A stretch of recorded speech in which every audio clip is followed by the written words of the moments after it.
South ఇండియాలోనే అతి తక్కువ ధరలకి రత్నాలనందించే ఏకైక సంస్థ 6JVR. తెలంగాణ క్యాబినెట్ లోకి కొత్తగా ఎవరు వచ్చి చేరబోతున్నారు, అలానే క్యాబినెట్ కూర్పు విషయంలో కాంగ్రెస్ అధిష్టానం క్లియరెన్స్ ఇచ్చేసింది అనేటువంటి సమాచారం జనవరిలోనే దీనిపైన తర్జన భర్జనలు జరిగినప్పటికీ కూడా సామాజిక ఈక్వేషన్స్ విషయంలో లెక్కలు కుదరని నేపథ్యంలో 3 నెలలుగా వాయిదా పడుతూ వచ్చింది.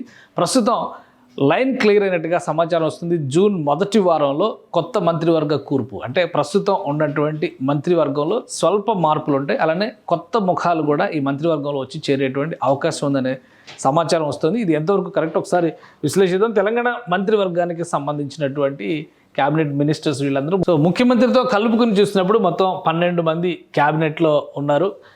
ఇప్పుడు ఉన్నటువంటి నంబర్స్ ప్రకారం అంటే క్యాబినెట్ కూర్పుకు సంబంధించి కొన్ని ఈక్వేషన్స్ ఉన్నాయి. ఎందుకంటే టోటల్ అసెంబ్లీ సీట్స్లో నుంచి 15% వరకు క్యాబినెట్ బెర్తులు పెట్టడానికి అవకాశం ఉంటుంది. అంటే 119 నియోజకవర్గాల్లో ఓవరాల్గా చూస్తే 16-17 మంది కంటే ఎక్కువ మంత్రులు ఉండడానికి అవకాశం లేదు. 18 వరకు నంబర్ తీసుకోవడానికి అయితే ఛాన్స్ ఉంది. అయితే 17 మంది క్యాబినెట్ కూర్పు చేసేటువంటి అవకాశం ఉందనేటువంటి చర్చ నడుస్తుంది. ఒకటి పెండింగ్లో పెట్టేటువంటి అవకాశం ఉంది. ఇప్పుడు 12 మంది ముఖ్యమంత్రితో ఉన్నప్పటికీ కూడా మిగతా స్థానాల్లో 5 ఖాళీలు కనిపిస్తున్నాయి. సో ఈ 5 ఖాళీలు ఎవరికి అవకాశం దక్కుతుంది అనేటువంటి చర్చ ఇక వేగవంతమైంది. ఈ 12 మందిలో ఒకరిద్దరిని మార్చేటువంటి ఛాన్స్ ఉందనేటువంటి ప్రచారం కూడా పెద్ద ఎత్తున జరుగుతుంది. ఇటీవల కాలంలో ఒక మహిళా మంత్రి పనితీరు విషయంలో కానీ కొన్ని వివాదాస్పదమైనటువంటి అంశాల్లో ఇన్వాల్వ్ అయినటువంటి పద్ధతిని బట్టి కానీ ఆమెకి మంత్రి పదవి దక్కేటువంటి అవకాశం ఉండకపోవచ్చు అనేటువంటి ప్రచారం చాలా గట్టిగా జరుగుతుంది. సో ఆమెతో పాటు ఇంకెవరిని మినహాయిస్తారు, ఎందుకంటే అందరూ కూడా కీలకమైనటువంటి నాయకులే ఉన్నారు. ముఖ్యమంత్రి రేవంత్ రెడ్డి తర్వాత డిప్యూటీ సీఎంగా మల్లు బట్టి విక్రమార్క ఉన్నారు, శ్రీధర్ బాబు, అలానే ఉత్తమ్ కుమార్ రెడ్డి, దామోదర రాజనరసింహ, కోమటిరెడ్డి వెంకటరెడ్డి, పొన్నం ప్రభాకర్, ఇక్కడ పొంగులేటి శ్రీనివాసరెడ్డి, కొండా సురేఖ, సీతక్క, ఇక తుమ్మల నాగేశ్వరరావు, జూపల్లి కృష్ణారావు. సామాజిక ఈక్వేషన్స్ పరంగా చూస్తే కూడా ఇక్కడ రెడ్డి సామాజిక వర్గానికి 4 ప్రాధాన్యాలు దక్కినట్టుగా చూడొచ్చు. ముఖ్యమంత్రి ఒకటి కనిపిస్తుంది, ఇక్కడ ఉత్తమ్ కుమార్ రెడ్డి, అలానే కోమటిరెడ్డి వెంకటరెడ్డి, మరోవైపు పొంగులేటి శ్రీనివాసరెడ్డి, ఈ 4 స్థానాలు కనిపిస్తుంది. ప్లస్ దీంతోపాటు రెడ్డి సామాజిక వర్గానికి సంబంధించి 4+1 అయ్యేటువంటి ఛాన్స్ కనిపిస్తుంది. మరొకరికి ఛాన్స్ దక్కొచ్చు అనేటువంటి ప్రచారం గట్టిగా వినిపిస్తుంది.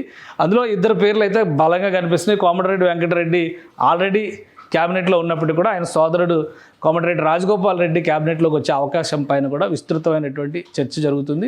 సో ఫైనల్ కన్క్లూజన్ ఏ విధంగా ఇస్తారు, అలానే పార్టీలో సీనియర్ నేతగా ఉన్నటువంటి సుదర్శన్ రెడ్డి ఉమ్మడి నిజామాబాద్ జిల్లాకు సంబంధించినటువంటి నాయకుడు, ఆ ప్రాంతానికి ప్రాతినిధ్యం లేదు కాబట్టి ఆయనకు కూడా అవకాశం దక్కేటువంటి అంశాన్ని సీరియస్గా పరిశీలిస్తున్నగా తెలుస్తుంది.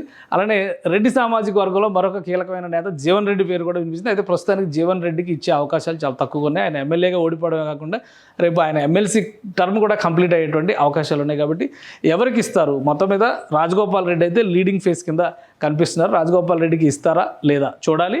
ప్లస్ వీళ్ళందరికంటే భిన్నంగా ఊహించిన విధంగా ఎస్సీ ఎస్టీ సామాజిక వర్గాల పరంగా చూసినప్పుడు ఎస్సీ ఎస్టీ బీసీ అలానే మైనారిటీ ఈ 4 వర్గాల నుంచి రిప్రజెంటేషన్ ఉండాలి అనేటువంటి కండిషన్నే అధిష్టానం ఇప్పటికే పెట్టిందని చెప్తున్నారు. ఎస్సీలకు సంబంధించి ఆల్రెడీ దామోదర్ రాజనరసింహ ఒకవైపు, మల్లు బట్టి విక్రమార్క ఇంకోవైపు నుంచి రిప్రజెంట్ చేస్తున్నారు. కాబట్టి మరొకరికి ఎస్సీ వర్గాల నుంచి అవకాశం ఇవ్వాలా వద్దా, ఈ చర్చ బాగా జరుగుతుంది. పైగా ఎస్సీ వర్గీకరణ అమలు తర్వాత ఈ 2 వర్గాల మధ్య కూడా ఎస్సీల్లో ఉన్నటువంటి వర్గాల మధ్య కూడా చాలా గట్టిగా పోటాపోటీ వాతావరణం ఉంది. అయితే సీఎం రేవంత్ రెడ్డి మాత్రం తన అనుంగు మిత్రుడైనటువంటి అద్దంకి దయాకర్ విషయంలో కొంత పట్టుబడుతున్నట్టుగా తెలుస్తుంది. ఒకవేళ అద్దంకి దయాకర్కి ఇస్తే ఉమ్మడి నల్గొండ జిల్లా పరిధిలో వస్తారు, మళ్ళీ కోమటిరెడ్డి రాజగోపాల్ రెడ్డి కూడా ఉమ్మడి నల్గొండ జిల్లా పరిధిలోకే వస్తారు. కాబట్టి అద్దంకి దయాకర్కి ఇస్తారా లేదా చిన్న సస్పెన్స్ అయితే ఉంది. పక్కన పెట్టే ఛాన్సెస్ కూడా లేకపోలేదు. మొన్ననే ఎమ్మెల్సీ ఇచ్చారు కాబట్టి అధిష్టానం పక్కన పెట్టే ఛాన్సెస్ని కూడా మనం కొట్టిపారేయలేము. ఎందుకంటే సామాజిక వర్గాల పరంగా చూసినప్పుడు ఆల్రెడీ మాల సామాజిక వర్గాల నుంచి రిప్రజెంట్ చేస్తున్నటువంటి ఈక్వేషన్ ఇక్కడ చూపిస్తున్నారు కాబట్టి. సో ఇది సామాజిక వర్గాల అంశాల పరంగా చూస్తే, అయితే ఎవరు ఊహించిన విధంగా అనూహ్యంగా ఈసారి క్యాబినెట్లోకి విజయశాంతి పేరు చాలా గట్టిగా వినిపిస్తుంది. విజయశాంతి పక్కాగా క్యాబినెట్లోకి ఎంటర్ అయ్యేటువంటి స్కోప్ అయితే కనిపిస్తుంది. ఆల్రెడీ ఎమ్మెల్సీ అయ్యారు. సో విజయశాంతి ఎమ్మెల్సీ అయ్యారు, అద్దంకి దయాకర్ ఎమ్మెల్సీ అయిన ఇద్దరు ఒకేసారి క్యాబినెట్లోకి వస్తారా లేదా. కానీ బీసీ వర్గాల పరంగా చూసినప్పుడు విజయశాంతికి అడ్వాంటేజ్ ఎక్కువగా ఉంది. మహిళ, రెనౌన్డ్ ఫేస్ ఉన్నటువంటి నాయకురాలు, అలానే తెలంగాణ ఉద్యమానికి సంబంధించి కూడా ఆమెకు ఒక ప్రత్యేకమైనటువంటి ఇమేజ్ ఉంది. కాబట్టి కేంద్రంలో ఉన్నటువంటి కాంగ్రెస్ అధిష్టానం చాలా స్పష్టమైనటువంటి నిర్ణయం ఈ విషయంలో తీసుకునేటువంటి అవకాశం కనిపిస్తుంది. ఇంకా మరికొన్ని పేర్లు కూడా వినిపిస్తున్నాయి. మక్తల్ ఎమ్మెల్యే వాకిటి శ్రీహరి పేరు వినిపిస్తుంది. అలానే ప్రస్తుతం విప్గా ఉన్నటువంటి నాయకుడు, ప్రభుత్వ విప్గా ఉన్నటువంటి ఆది శ్రీనివాస్ పేరు కూడా చాలా గట్టిగా వినిపిస్తుంది. ఒకవేళ ఆది శ్రీనివాస్ వస్తే సామాజిక వర్గాల పరంగా ఎలాంటి మార్పులు జరిగేటువంటి అవకాశం ఉంది, దీని మీద కూడా చర్చ జరుగుతుంది. మరొక ఆదిలాబాద్ జిల్లాకు చెందినటువంటి మరొక నేత పేరు కూడా వినిపిస్తుంది. మొత్తం మీద టాప్ లిస్టులో చూస్తే కనుక 7-8 మంది పేర్లు వినిపిస్తున్నాయి. ఓవరాల్గా చూసినప్పుడు కనీసం 12 మంది ఇక్కడ పోటీ పడుతున్నారు. ఉన్నటువంటి ఖాళీ బెర్తులకు సంబంధించి 12 మంది పోటీ పడుతున్నట్టుగా లెక్క తెలుస్తుంది. 4వ తేదీన కీలకమైనటువంటి మీటింగ్ ఉంది. జూన్ 4వ తేదీన ముఖ్యమంత్రి రేవంత్ రెడ్డి ఢిల్లీ వెళ్ళబోతున్నారు. జూన్ 4న ముఖ్యమంత్రి రేవంత్ రెడ్డి ఢిల్లీ వెళ్తున్నారు. టీపీసీసీ చీఫ్ కూడా ఢిల్లీ వెళ్తున్నారు. సో అక్కడ ఫైనల్ అయ్యేటువంటి అవకాశం ఉంది. అంటే 10వ తేదీలోగా మంత్రివర్గంలో మార్పులు చేర్పులు జరిగేటువంటి ఛాన్సెస్ చాలా స్పష్టంగా కనిపిస్తున్నాయి. చూడాలి. ఆల్రెడీ మొదటి సంవత్సరంన్నర కంప్లీట్ అయిపోయింది. ఇంకా రాబోయేటువంటి రోజుల్లో ఎందుకంటే బెర్తులు ఖాళీ ఉన్నాయి కాబట్టి అవకాశాలు దక్కుతాయి అనేటువంటి ఆలోచనతోనే చాలామంది సీనియర్ నాయకులు కూడా సైలెంట్గా వెయిట్ చేస్తున్నారు.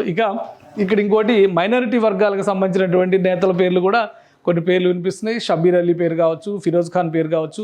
గతంలో కూడా ఇలా ఈక్వేషన్స్ పరంగా చూసినప్పుడు వీళ్ళని ఎలా అకామిడేట్ చేయాలనేటువంటి చర్చ నడుస్తుంది. ప్లస్ హైదరాబాద్ సిటీకి సంబంధించి ఇంతవరకు ఎవరికి కూడా మంత్రివర్గంలో చోటు దక్కలేదు. సో ఎవరైనా కొత్తగా పార్టీలోకి వచ్చినటువంటి నాయకులకి అవకాశం ఇస్తారా, లేదా ఆల్రెడీ సీనియర్లుగా ఉన్నటువంటి నాయకులకి ఎమ్మెల్సీ అవకాశం ఇవ్వాలన్నా కానీ ఇంకా సంవత్సరంన్నర పట్టేటువంటి ఛాన్సెస్ ఉన్నాయి. సో హైదరాబాద్ సిటీ రిప్రజెంటేషన్ ఏ విధంగా ఈ మంత్రివర్గం కూర్పులో చేసేటువంటి అవకాశం ఉంది. సో వీటన్నిటిని కూడా ప్రస్తుతం పరిశీలిస్తున్నారు. మొత్తం మీద 4 నుంచి 5 బెర్తులు అయితే ఫస్ట్ ఇమ్మీడియట్గా ఫిల్ చేసేటువంటి అవకాశాలు కల్పిస్తున్నాయి. రీప్లేస్మెంట్ విషయంలో కూడా 2 మార్చేటువంటి ఛాన్సెస్ ఉండొచ్చు, లేదా శాఖల బదలాయింపులు జరిగేటువంటి అవకాశాలు ఉండొచ్చు అనేటువంటి సంకేతాలు అయితే స్పష్టంగా కనిపిస్తున్నాయి. సో చూడాలి. ఒక 3-4 డేస్ మాత్రమే టైం ఉంది. ఈ 3-4 రోజుల్లోనే ఒక స్పష్టమైనటువంటి మెసేజ్ అధిష్టానం నుంచి వచ్చేటువంటి సంకేతాలు అయితే కనిపిస్తున్నాయి. ఈ కసరత్తులో భాగంగానే ముఖ్యమంత్రి నుంచి టీపీసీసీ చీఫ్ కీలకమైనటువంటి నేతలందరూ కూడా ఢిల్లీ బాట పడుతున్నారు. సుమన్ టీవీలో మీ పర్సనల్ అండ్ బిజినెస్ ప్రమోషన్స్ కోసం కింది నెంబర్కి కాంటాక్ట్ చేయండి.